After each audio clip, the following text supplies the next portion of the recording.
another segment here on AWS On Air. We're joined by one of our partners, and I have the pleasure of talking with Nate Burt. Nate, please introduce yourself to the Yeah, thanks audience. for having me. This is going to be fun. My name is Nate Burke. I am the Chief Marketing Officer of Axonius.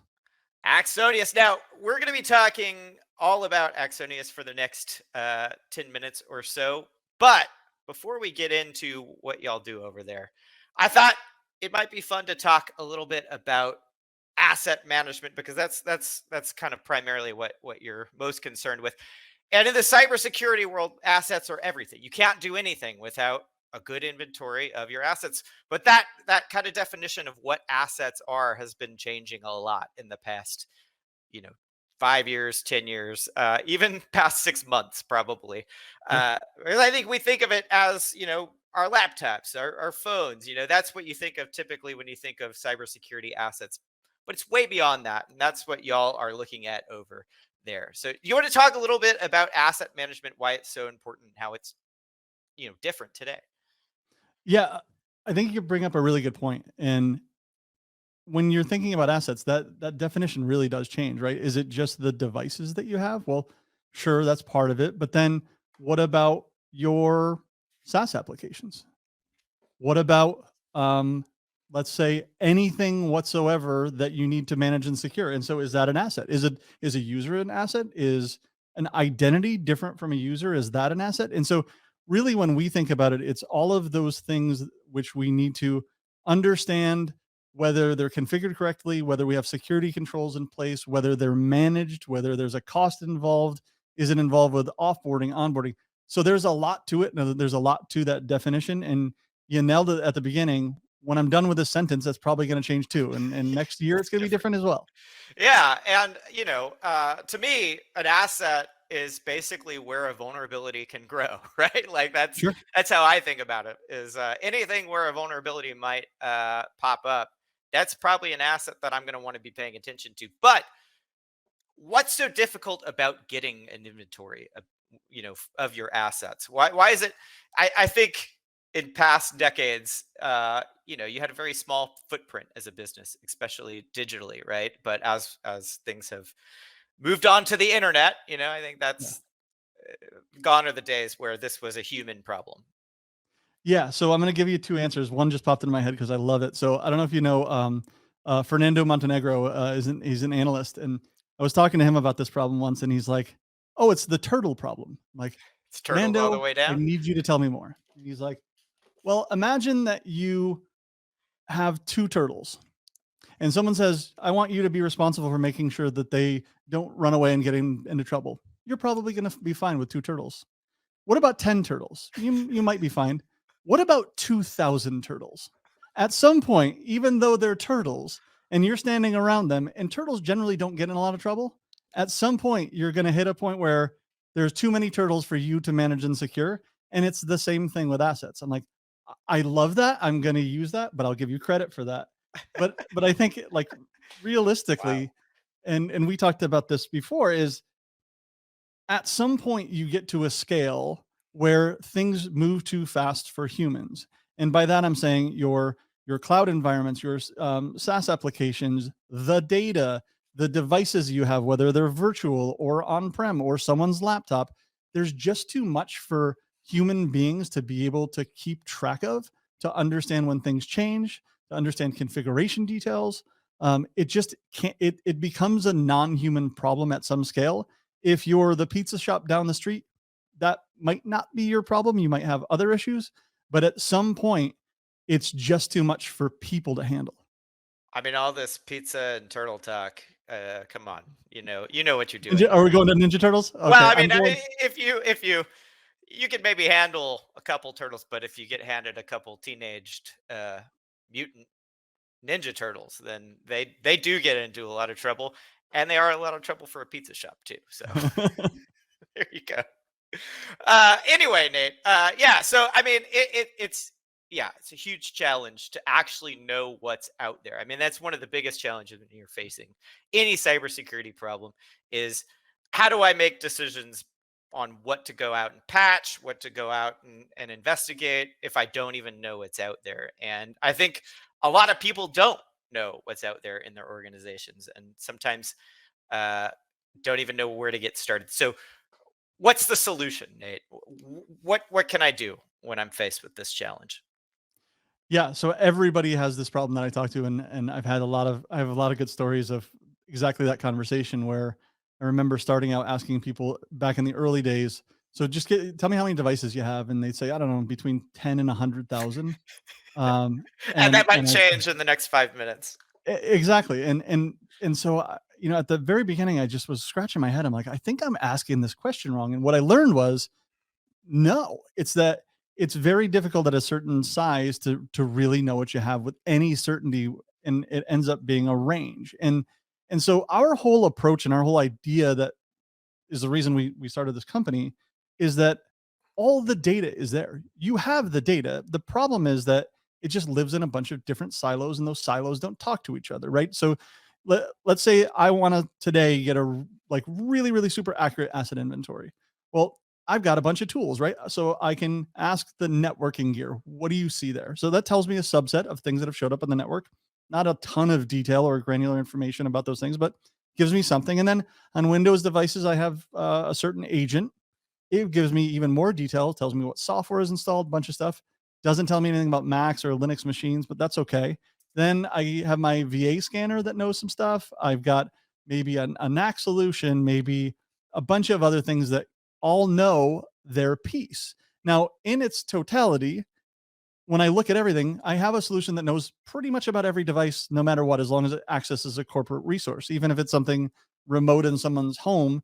Probably it's through SSO or there's something else there. So if I were able to, and this is not easy, but if I were able to theoretically get all of the data from all these sources, if I was then able to apply normalization, I had a standard data model to make sense of it. I then deduplicated and correlated all that together. If I can do all that, then I can know what I have. I can see where there's overlap. I can see that kind of Venn diagram between those devices and users and everything that I know about, those things I don't know about. I can then see the solution coverage. I can understand controls coverage. So, like, if we were able to do that, if we were able to get all that data, make sense of it, we can then show you where there's gaps.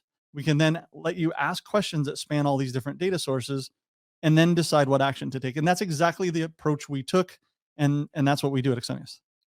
I love that. I mean, that's incredibly challenging. If I were, to go out and try and build this with a team, Yeah. number one, it's not going to be the main focus of my business, right?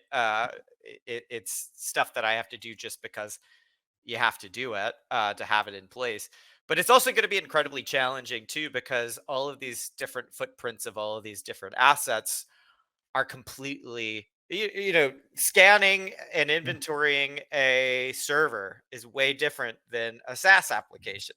You Sure. can't go deploy an agent on a SaaS application, right? So it Yeah. seems like y'all have thought through a lot about this type of approach. Yeah, and I can't tell you, like, this happens a lot, and every time I can't help but smile because I know where the conversation is gonna go every time I have it. So, I'm at RSA or Black Hat or something, right? Someone comes up and they're like, "So what do you guys do?" I tell them, and they say something like, "Oh, yeah, you know what? I tried to build something like that myself." And I'm like, "All right, here we go. I know what you're gonna say." And I'm like, I wish I should just, like, write down on a piece of paper like I'm a mentalist or something and just show them afterwards because I know they're gonna say 2 things. They're gonna say, 1, um, staying on top of all of the different APIs and knowing that we bought something new and making sure that that doesn't change how something's described. That's really, really hard. And I need a whole team to do it. And then the second part is inevitably they say this correlation's really hard. And I'm like, all right, tell me more about that. Well, my scanner calls it this. So I see this is a Windows device, but it's actually a Windows X.Y.Z, but it's also a VM. VMware calls it something different, but it's also like everything describes it differently. So it ends up being like a data science problem of how do I make sure that I have the taxonomy between all of the different sources so that I know this is one device and not behind a proxy and not, something else and that part's really, really hard. And I think that's where everyone that tries to do this on their own says, like, you know what? This is not a problem for me. Like, I can't devote that resource to it. And so that's what we've gotten really good at. It is hard, but like if you're able to get that right, and we have, that solves a lot of the problem. But that's what really trips people up, because all of these different sources use a different model, describe things differently for the same thing. It's duplicative, it's error prone. It's just really, really hard. Yeah, I mean, you were mentioning what we were talking earlier off camera. How many integrations did you say y'all have at this I point now, too? think right now it's 813. Yeah, I mean, just imagine trying to maintain that if you built this yourself, right, Yeah. at a company. And as anybody who's ever programmed against any REST API ever could tell you, uh, yeah, things happen to those REST APIs that make them change Oh yeah. unexpectedly sometimes, and all of a sudden the endpoint that you were calling doesn't work anymore. And again, it depends on the API, and it depends on the vendor you're dealing with. Everybody has different standards. It's very tough to keep up to date with those changes if you're consuming one of these SaaS application APIs, right? But Sure. it's not valuable no matter what, right, to your company to do this. To Well, also your just think of how company many times as somebody things who's get got. acquired, and Yeah.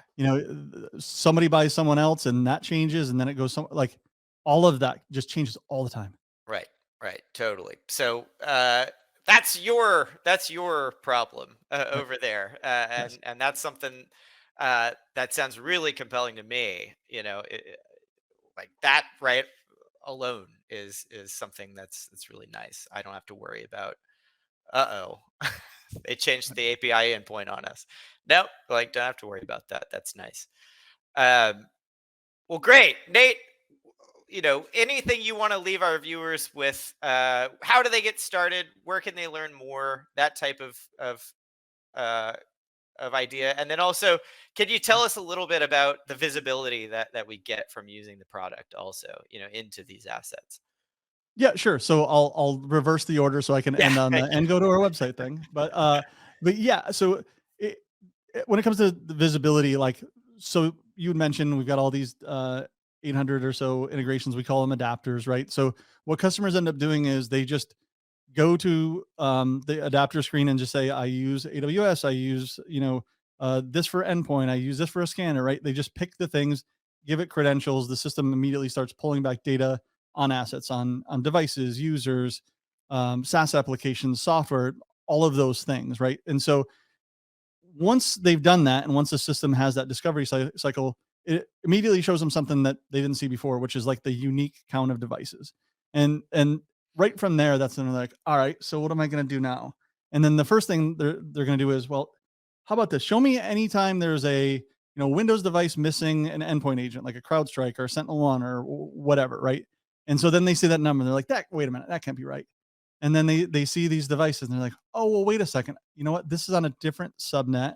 Well, hold on, let's filter that out, right? So it's so much fun watching a customer the first time they go through, because they have something in mind that they want to solve for, and then they create a query and see it, and then they're like, well, wait a second, I'm filtering this out, and then they start to like go down the layers, and then they're like, but wait a second, I also want to see what users are logged into this thing or this SaaS app. I want to understand, and they start to like really put the pivot points together, and then they're able to go from a vulnerability to the devices to software to users to, and watching them kind of make those pivot points and understanding those interrelationships, like that's where it really is a, oh wow, when I see it all together, that changes how I approach it. It changes how I prioritize and what I want to handle now, and what I want to go after. Because I think in a lot of cases, if we just talk about vulnerabilities, show me everything with a higher critical CVE score or whatever, and then it's a huge number, and it's like I can't do anything with this. Yeah, how am I What gonna next, right? actually So, prioritize this? Yeah. yeah, so watching them being able to really prioritize with the context that matters to them, it's a lot of fun. So I think to the visibility point of view, it's show me everything now. All right, got everything. What am I going to do with it? How do I filter down to those things that matter and what I care about right now in my own context? And then to your first question that I Yeah. will answer How do second, I get my hands on this? yeah. So you can go right to Axonius.com, Axonius.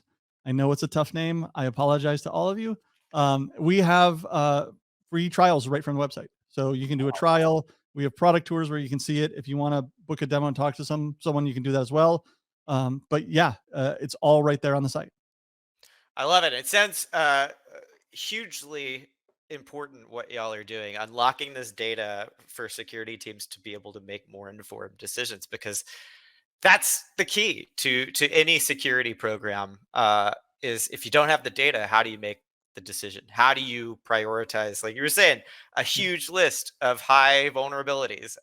You can't solve them all. I think you learn that quickly in in any security role. You got to Yep. have the data to make informed decisions about what to do within your security program. Yep. Awesome, Nate. Thank you for joining us. Go check it out. Go get hands on with the product. Go check out that product demo. Get a free trial. It's free. It's for me. I always say that, Nate. All right. Thank you for joining us here on AWS On Air, and for This was everybody fun. else. Oh, I'm glad. I'm glad. Everybody else, stay tuned for more content.